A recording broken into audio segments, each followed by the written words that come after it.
Je ne fouinais pas, je le jure. Un matin, je voulais simplement vérifier une confirmation d'expédition sur l'ordinateur portable de mon mari. Il l'avait laissé ouvert sur la table de la cuisine. J'ai cliqué sur le navigateur et, avant même de pouvoir taper quoi que ce soit, un fil de discussion par email a surgi. L'objet indiquait « Stratégie de divorce ». Je me suis figé. J'ai pensé qu'il s'agissait peut-être d'un malentendu. Mais ensuite, j'ai vu mon nom, et une phrase s'est détachée comme du feu sur l'écran, « Elle ne verra rien venir ». Au début, je ne pouvais plus bouger. Je fixais l'écran, le cœur battant à tout rompre, les mains tremblantes. J'ai fait défiler les emails.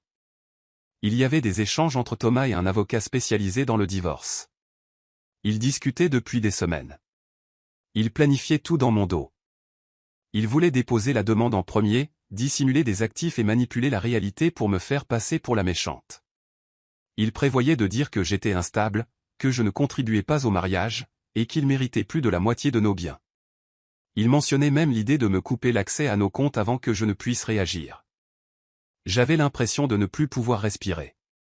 C'était l'homme en qui j'avais confiance, l'homme avec qui j'avais construit une vie. Nous avions dîné ensemble la veille au soir. Il m'embrassait chaque matin avant de partir. Je n'avais rien vu venir, mais je n'allais pas m'effondrer. J'ai pris une grande inspiration et me suis forcé à me calmer. J'ai rapidement fait des captures d'écran de chaque email. J'ai sauvegardé les fichiers et les ai envoyés sur une adresse email privée que je n'utilisais qu'en cas d'urgence. Puis, j'ai tout fermé, comme si je n'avais rien vu. Thomas me croyait naïve. Il pensait que j'étais fragile, quelqu'un qui s'effondrerait et ferait tout ce qu'il dirait. Il pensait que je n'étais qu'une épouse qui avait besoin de lui. Il n'avait aucune idée de qui j'étais vraiment. J'ai souri quand il est rentré ce soir-là. Je lui ai préparé son dîner préféré. J'ai écouté le récit de sa journée comme si de rien n'était. J'ai hoché la tête, j'ai ri, je l'ai embrassé pour lui souhaiter bonne nuit. Mais dans mon esprit, quelque chose avait changé à jamais. Je n'étais plus blessé. J'étais concentré. Il ne savait pas que j'avais tout vu. Il ne savait pas que j'avais des preuves. Et il ne savait certainement pas que, pendant qu'il complotait dans mon dos, je planifiais désormais ma propre stratégie. Il s'est endormi en pensant qu'il avait le contrôle. Mais cette nuit-là, alors qu'il ronflait à côté de moi, j'ai ouvert mon ordinateur portable dans l'obscurité et j'ai créé un nouveau dossier. Je l'ai nommé Liberté. À l'intérieur, j'y ai placé chaque capture d'écran, chaque note et chaque détail dont j'aurais besoin. Je n'allais pas pleurer. Je n'allais pas supplier. J'allais gagner, silencieusement, intelligemment, et selon mes propres règles. Thomas a toujours pensé que j'avais besoin de lui. Il aimait jouer le rôle du mari fort, celui qui s'occupait de tout. Je l'ai laissé croire cela. Cela rendait les choses plus faciles. Il me voyait simplement comme une épouse dévouée qui restait à la maison pendant qu'il travaillait. Ce qu'il ignorait, c'est que j'étais déjà riche avant de le rencontrer. Je n'ai pas épousé le confort matériel. Je l'ai apporté avec moi. Bien avant Thomas, j'avais bâti ma propre entreprise à partir de zéro. J'avais fait des choix difficiles, travaillé tard le soir et pris des risques que la plupart des gens n'oseraient pas prendre. Cette entreprise s'était transformée en un empire valant plus de 400 millions de dollars. Je gardais profil bas, évitais les projecteurs et laissais les autres s'attribuer le mérite en public. Je n'ai jamais eu besoin d'éloges. J'avais besoin de liberté, et je l'avais. Quand j'ai épousé Thomas, je l'ai laissé gérer certaines choses. Nous avons combiné quelques comptes, acheté quelques propriétés ensemble, et même partagé un compte d'investissement. Mais le gros du patrimoine? C'était toujours à mon nom, sous mon contrôle. Je ne lui disais pas tout dans les moindres détails. Non pas parce que je ne lui faisais pas confiance à l'époque, mais parce que j'avais appris très tôt dans la vie à toujours protéger ce que j'avais construit. Après avoir vu ses emails et découvert ce qu'il préparait, je n'ai pas paniqué. Je suis devenue silencieuse. Je souriais comme si rien n'avait changé. Et lentement, soigneusement, j'ai commencé à tout démêler.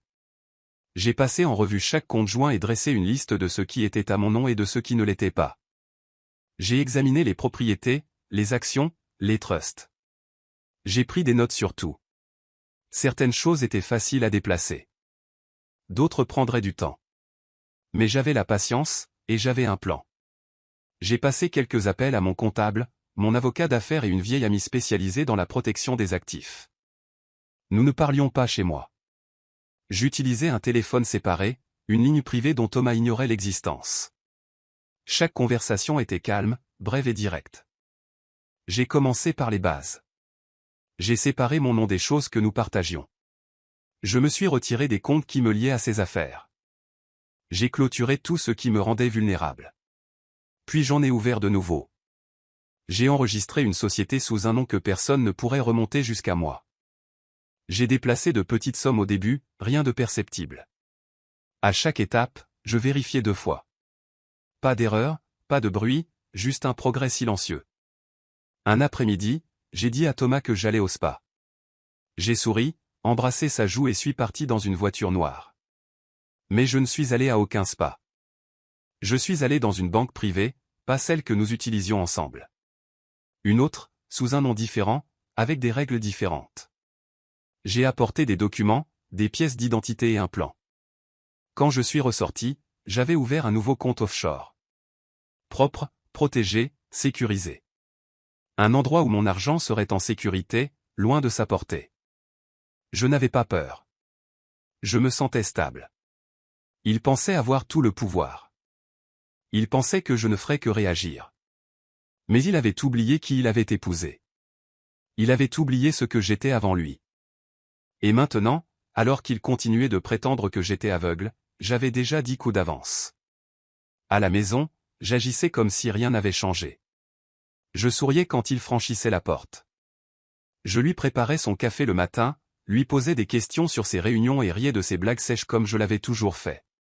Je l'embrassais pour lui dire au revoir et lui disais de conduire prudemment. Ma voix était calme, et mon regard ne trahissait rien. Il pensait que j'étais heureuse. Il pensait que j'étais toujours amoureuse. Mais à l'intérieur, j'étais éveillé. J'observais tout. Pendant qu'il dormait ou sortait pour des réunions, je fouillais les tiroirs et les dossiers. Je vérifiais chaque vieux classeur et carnet de mots de passe. Il n'était pas très prudent. Il avait toujours pensé que je ne comprenais rien aux questions d'argent ennuyeuses, alors il ne cachait pas grand-chose. J'ai trouvé des relevés bancaires, des factures de cartes de crédit, des titres de propriété de voitures et des emails. J'ai regardé dans des clés USB et même au fond de son placard.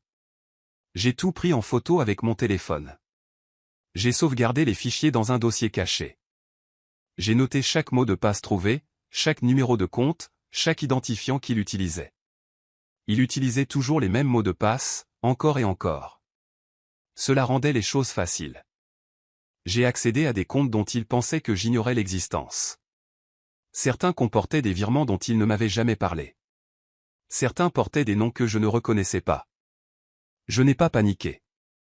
J'ai continué à prendre des notes. En silence. Attentivement. En même temps, lui aussi commençait à agir différemment. Pas assez prudemment. Il faisait de petites remarques, essayant probablement de semer des idées dans ma tête. Une fois, il a mentionné à quel point certains divorces pouvaient devenir fous. Une autre fois, il a dit quelque chose sur le fait d'avoir besoin d'un espace à lui. Je me contentais de hocher la tête et de sourire. Puis il a commencé à essayer de nouvelles voitures de sport. Il disait que c'était juste pour le plaisir, juste pour voir ce qui se faisait. Il me montrait des photos de condos luxueux et de pantouses de célibataires en ligne. Je posais des questions décontractées comme si j'étais curieuse, et non soupçonneuse.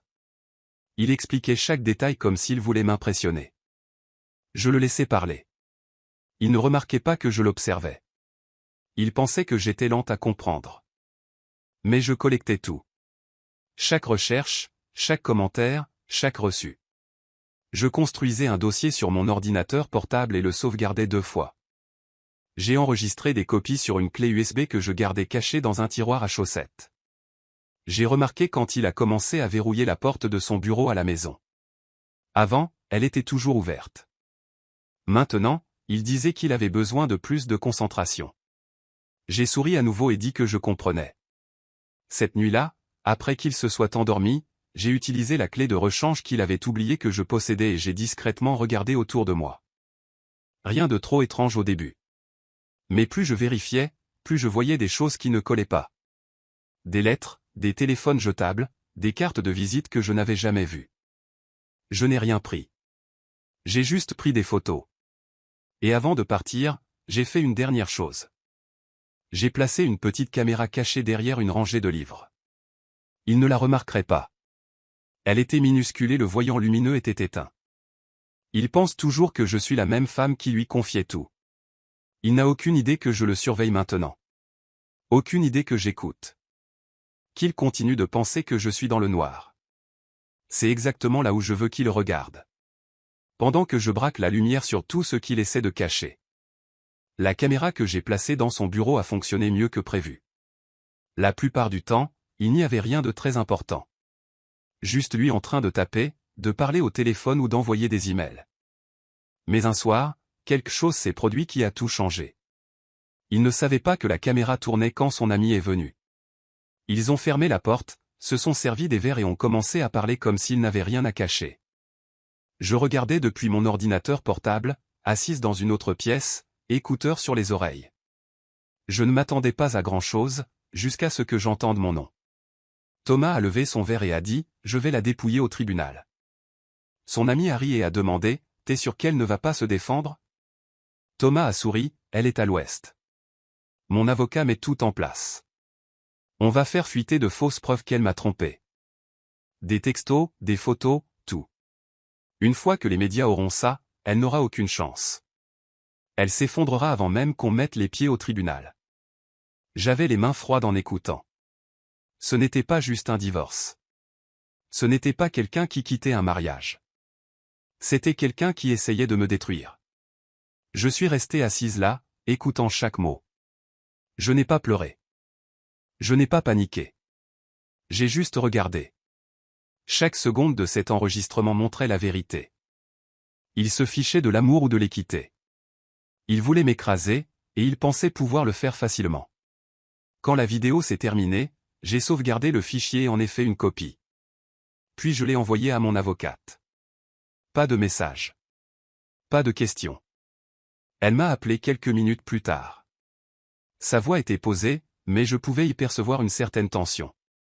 Elle a dit « On peut commencer ». Tout de suite, ai-je dit. Fais-le. Nous ne voulions pas qu'il le voie venir.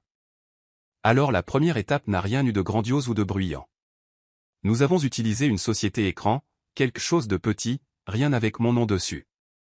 Cette société a intenté un procès contre l'un de ses projets commerciaux. Ce n'était pas directement lié au divorce, mais c'était suffisant pour le frapper là où ça faisait mal. Il le sentirait dans son portefeuille avant même de savoir ce qui se passait. Je savais qu'il serait confus quand cela atterrirait sur son bureau. Je savais qu'il essaierait de découvrir qui était derrière tout ça, mais il ne devinerait pas que c'était moi. Pas encore. Le lendemain matin, j'ai préparé le petit déjeuner comme d'habitude. J'ai posé son assiette sur la table, versé son café et demandé comment il avait dormi. Il a souri et a dit, comme un bébé. J'ai souri aussi. Qu'il profite de sa paix pour l'instant. Qu'il se sente en sécurité, qu'il se sente malin. Il pensait pouvoir mentir, planifier et tout me prendre sans se faire prendre. Mais je tenais la vérité entre mes mains. J'avais ses mots. Son plan. Son visage en vidéo, riant de la facilité avec laquelle il allait agir. Il ne le sait pas encore, mais la partie a déjà commencé. Et cette fois, ce ne sera pas lui qui aura le contrôle. Je me suis réveillé tôt ce matin-là. Je ne me sentais pas nerveuse. Je me sentais prête. Tout était planifié. Chaque coup de fil, chaque transfert, chaque nom sur la liste. J'avais attendu assez longtemps, et maintenant il était temps de bouger. À midi, j'avais commencé à clôturer les comptes. Certains étaient faciles. Juste quelques clics, un code rapide, et c'était fait. D'autres nécessitaient plus d'étapes. J'ai parlé à des gens de confiance, des gens avec qui je travaillais depuis des années. Ils ne posaient pas trop de questions. Ils suivaient les instructions, exactement comme j'en avais besoin. Avant le coucher du soleil, j'avais déplacé 80 millions de dollars. Cela ne venait pas d'un seul endroit. Cela provenait d'investissements, d'actions, d'accords tacites et d'anciens avoirs. J'avais vérifié chacun d'eux.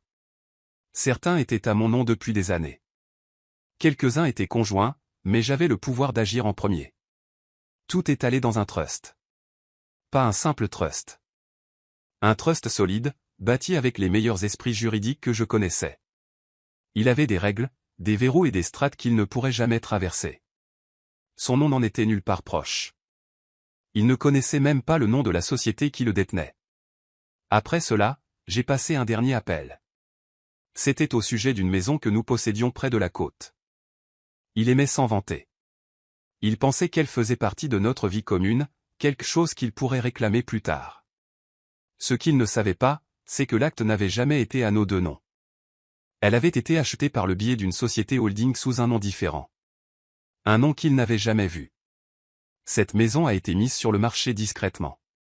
Pas de panneau, pas d'annonce.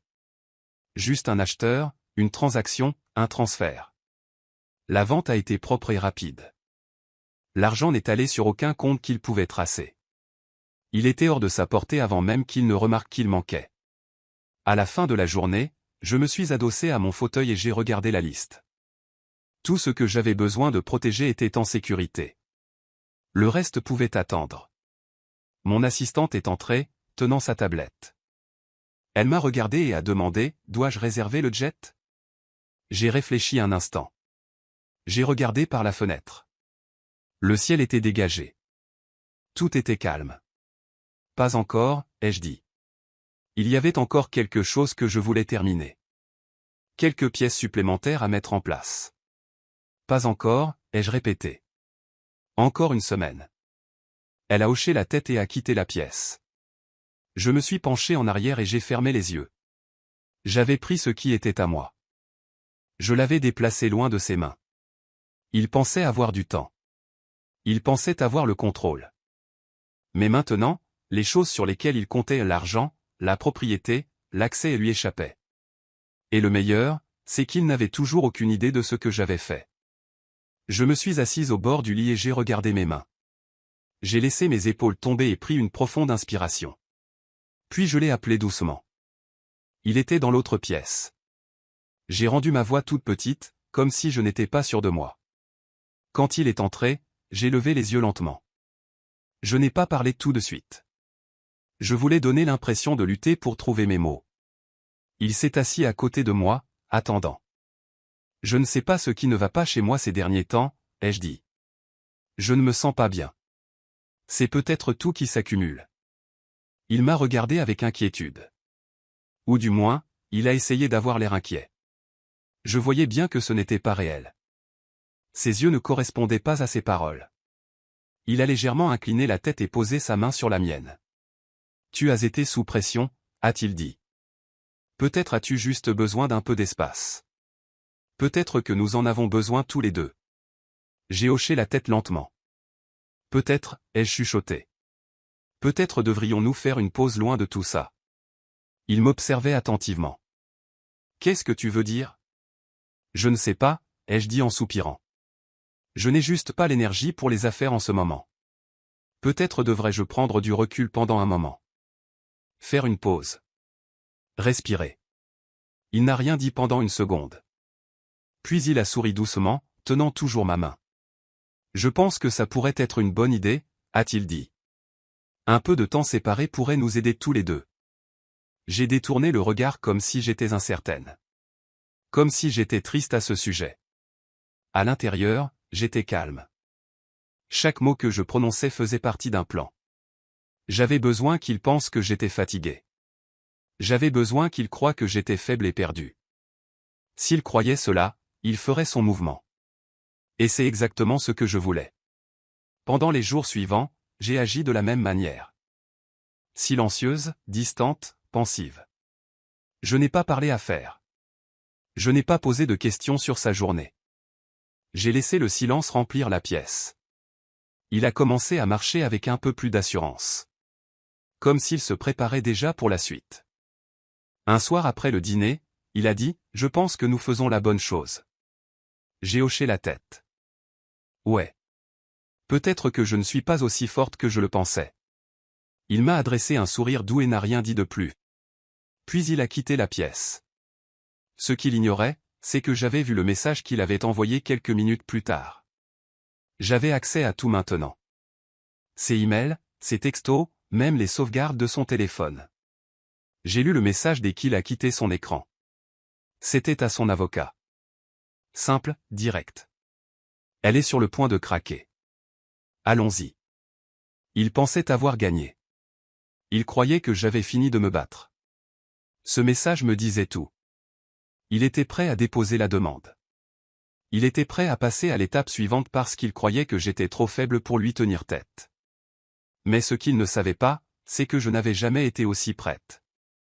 Chaque fois que je jouais la confusion, il me faisait plus confiance. Chaque fois que j'avais l'air fatigué, il se sentait plus fort. Et maintenant, il venait de me donner ce dont j'avais besoin. La preuve qu'il allait de l'avant parce qu'il pensait que j'abandonnais. Je n'avais plus besoin de me presser. Je l'avais exactement là où je le voulais. Le piège était tendu. Et bientôt, il allait tomber dedans à pieds joints, en pensant que c'était son idée depuis le début. Tout a commencé par un gros titre. Un tabloïd a publié une histoire avec mon nom. Il prétendait que j'avais une liaison. Il y avait des photos, des captures d'écran et des messages qui semblaient venir de moi. Il montrait une fausse relation avec quelqu'un que je ne connaissais même pas. L'article rendait la chose convaincante. Les photos étaient bien retouchées. Les textos avaient l'air réels. Mais je savais que tout était faux. Les gens en ligne y ont cru tout de suite. Les commentaires ont afflué. Certains m'insultaient. D'autres disaient que j'avais ruiné mon mariage. Ils disaient qu'il méritait mieux. Ils le traitaient en victime. Les médias ont repris l'histoire et l'ont propagée. Ça s'est répandu vite.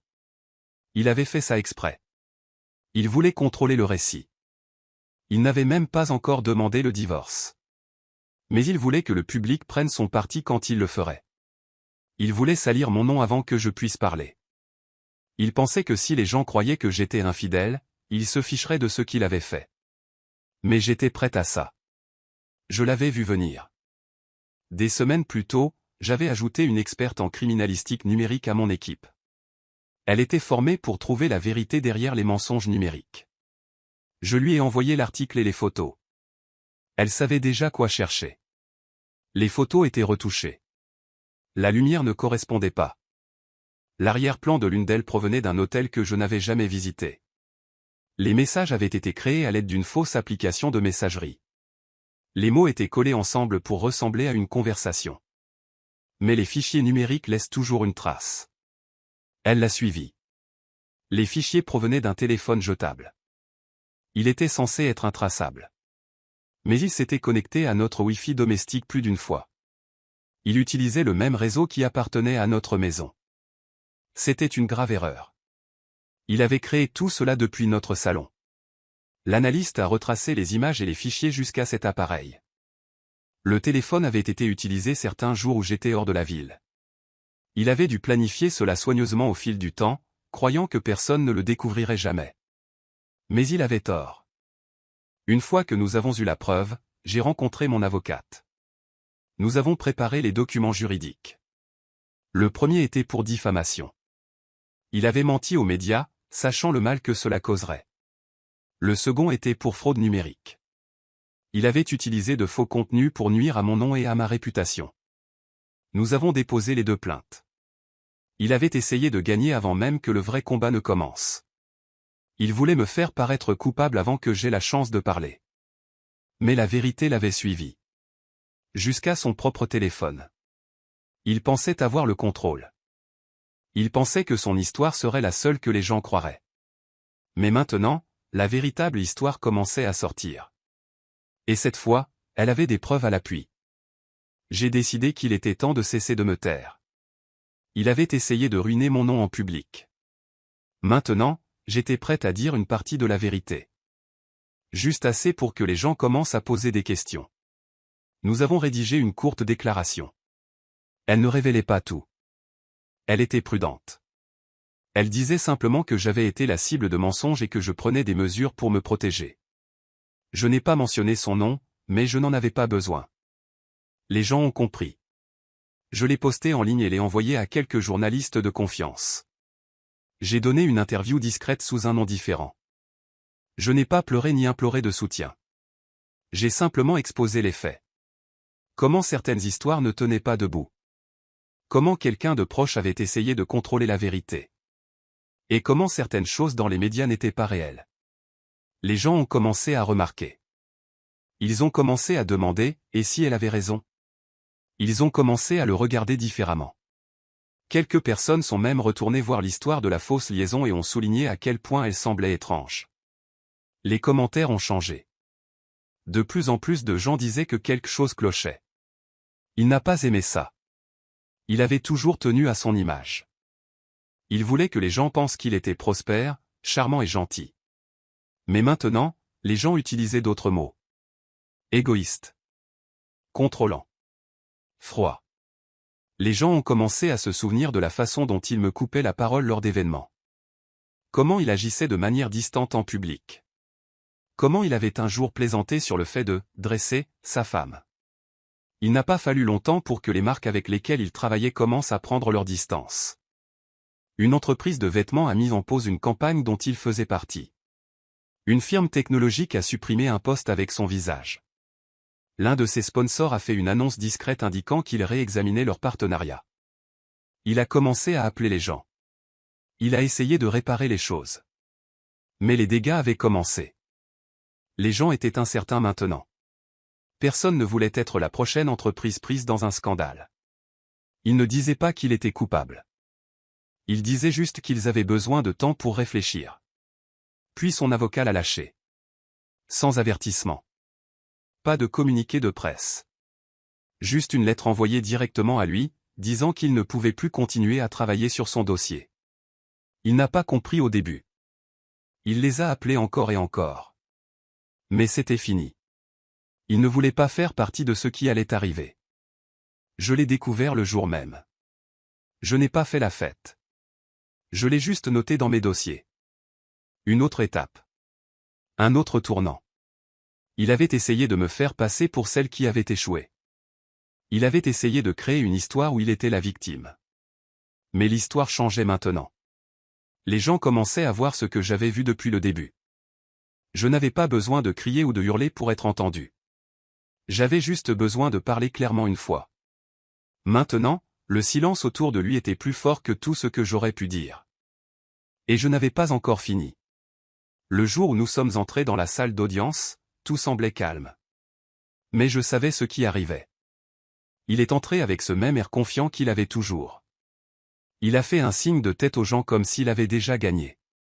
Il s'est assis, le dos droit, suffisant, sûr de lui. Je n'ai pas dit un mot. J'ai laissé mon avocate parler pour moi. Elle avait tout de prêt, documents, enregistrements, rapports. Tout le travail que nous avions fait en privé était maintenant prêt à être montré. Il a commencé par raconter au juge sa version de l'histoire. Il m'a dépeinte comme le problème, m'a traité d'instable, m'a accusé de malhonnêteté. Puis son équipe a évoqué l'histoire de la liaison comme si elle était réelle. Il parlait comme s'ils étaient certains que cela mettrait fin à l'affaire sur le champ. Mon avocate s'est levée et a remis la vidéo au juge. Celle où il riait avec son ami, se vantant de m'avoir piégé. Puis est venu le rapport d'analyse de l'expert numérique. Il montrait comment les faux messages avaient été créés et comment ils avaient été envoyés depuis son téléphone secret.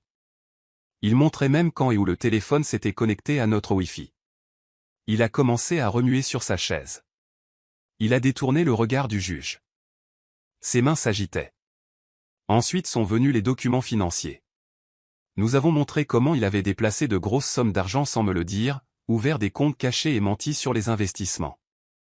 Nous avions des enregistrements de ses conversations, des emails, et même un clip vocal où il disait à quelqu'un que je ne remarquerais jamais ce qu'il faisait. Les gens dans la salle d'audience le fixaient. Son avocat a demandé une courte pause. Ils avaient besoin de temps pour parler. Après la pause, ils sont revenus avec l'air moins certain. Ils ont essayé d'expliquer, mais chaque excuse qu'ils donnaient recevait une preuve en réponse. Chaque question du juge amenait un autre dossier de mon côté. Il n'y avait pas d'issue pour lui. Le juge a posé des questions sur les comptes secrets et la fausse liaison. Mon avocate a donné des réponses claires. Son équipe n'en avait aucune. Le visage du juge est devenu grave. Il a lu les dossiers, regardé les horodatages et demandé depuis combien de temps cela durait. À la fin, le juge a donné son premier ordre. Tous ses comptes ont été gelés. Rien ne pouvait être touché ou déplacé. Le juge a dit qu'il y avait des signes de dissimulation d'argent et de fausses déclarations. Jusqu'à ce que tout puisse être examiné complètement, il ne serait pas autorisé à utiliser ou transférer ces fonds. Il n'a pas dit un mot. Ses yeux se sont baissés vers le sol. Son avocat a rapidement emballé ses affaires. Ils ont quitté la salle sans dire au revoir. Je suis restée assise. Je les ai regardés partir. Je n'ai rien laissé paraître sur mon visage. À l'intérieur, je savais que c'était le début du basculement. Il avait essayé de me démolir. Il pensait pouvoir jouer sale et gagner, mais maintenant la vérité l'avait rattrapé. Il n'avait jamais pensé que cela arriverait. Il pensait avoir planifié chaque étape, mais maintenant c'était lui qui perdait du terrain, et j'avais encore plus à montrer. C'était fini. Le tribunal a rendu la décision finale, et elle était en ma faveur. Je n'ai rien perdu. J'ai gardé tout ce pour quoi j'avais travaillé. L'entreprise, les investissements, les comptes. Il ne pouvait toucher à rien de tout cela. Les mensonges qu'il a racontés, les dégâts qu'il a essayé de causer, tout lui est revenu en pleine figure. Il a été condamné à payer pour ce qu'il avait fait à mon nom. Les fausses histoires, les messages retouchés, les problèmes qu'il a créés, il a dû répondre de tout cela. Il n'avait aucune échappatoire cette fois. Le même homme qui avait dit un jour qu'il me dépouillerait complètement était maintenant assis en silence alors que le tribunal énumérait chacune de ses actions. Les gens ont cessé de me traiter de victime. Ils ont vu la vérité. Ils ont vu jusqu'où il était allé pour essayer de me ruiner, et ils ont vu ce qui s'est passé quand j'ai tenu bon. Ce que personne d'autre ne savait encore, c'est que pendant tout ce temps, j'écrivais. Un journaliste me rencontrait depuis des mois.